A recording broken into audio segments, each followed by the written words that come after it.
If you had to right now decide that free will does exist or doesn't exist, what would you prefer?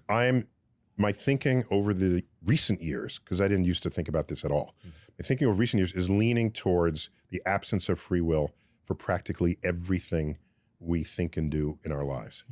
And I base that on the fact that over time, things that we have done as people in our species, at one time was, you are totally to blame for that, or just something you did, or something we've learned, no, this person is more susceptible than you are to addiction.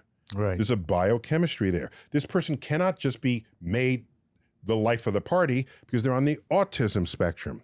They don't control that in the way you might think they should, just because you're the life of the party. As you add up all of these things, let's go back to epilepsy, where before that was even a word, you were occupied by the devil.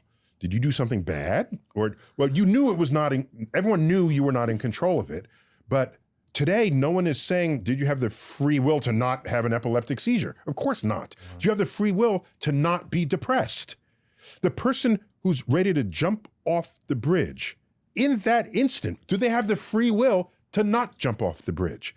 I don't think so. And the more I add up and explore the human condition, I'm forced to conclude that the direction we are headed is that we are all products of an absence of free will.